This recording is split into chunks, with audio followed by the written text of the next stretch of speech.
Hi. Hi. Okay, பிள்ளையோட பேர் என்ன? அஸ்விக். ஓகே, இன்னைக்கு பிள்ளையோட பர்த்டேன்னு சொல்லி பிள்ளைக்காக கிஃப்ட் வந்திருக்கு. சரியா? எத்தனாவது பர்த்டே பிள்ளைங்க? அஞ்சா. சரி, 5வது பர்த்டேக்காக யாரோ கிஃப்ட் அனுப்பியிருக்காங்க. யார் பிள்ளைக்கு அனுப்பியிருப்பாங்க? யார் அனுப்பியிருப்பாங்க பிள்ளைக்கு? யாரா இருக்கலாம்? அப்பம்மா. அப்பம்மா அங்கே இருக்காங்க.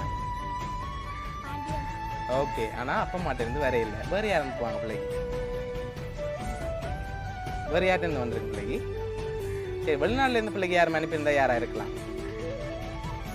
வெளிநாடு. வெளிநாட்டு அப்பம்மாவா?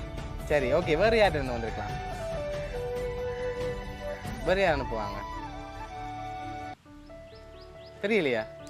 சரி, பிள்ளைக்காக வந்த கிஃப்ட்டை பார்ப்போம். சரியா? சரி, பிள்ளைக்காக சைக்கிள் வந்திருக்கு. சரியா? ஓகே, பிள்ளைக்காக சைக்கிள் வந்திருக்கு. அது மட்டும் இல்லை, பிள்ளைக்காக இந்த கிஃப்ட் எல்லாம் யார் அனுப்பியிருக்காங்கன்னு பிள்ளை தான் சொல்லணும். யாராக இருக்கலாம்? பிள்ளைக்கு யார் அனுப்பியிருப்பாங்க? அப்பம்மாவை தவிர வேறு யாரெல்லாம் அனுப்புவாங்க?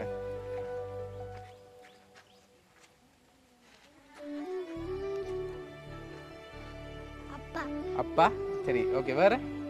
அப்பா அப்பம்மா வேறு யாரெல்லாம் அனுப்புவாங்க பிள்ளைக்கு? அம்மம்மா. அம்மம்மா. ஓகே, வேறு? அம்மா. அம்மா. சரி, வேறு? சரி, பிள்ளைக்காக 5வது பர்த்டேக்கு இதெல்லாம் யார் அனுப்பியிருக்காங்கன்னா பிள்ளையோட அப்பம்மா தான் அனுப்பியிருக்காங்க. சரியா? பிள்ளையோட 5வது பர்த்டேக்கு ஸ்பெஷலாக அவங்களோட கிஃப்டாக இதை அனுப்பியிருக்காங்க. அப்பம்மாவுக்கு என்ன சொல்ல ஆசைப்படுறீங்க? ஓகே, சரி, பிள்ளையோட அப்பம்மா சார்பாகவும் பவுனியா சர்ப்ரைஸ் கிஃப்ட் சார்பாகவும் இனிய பிறந்தநாள் நல்வாழ்த்துக்கள். சரியா? பிடிச்சிக்கா சைக்கிள்? சரி, ஓகே.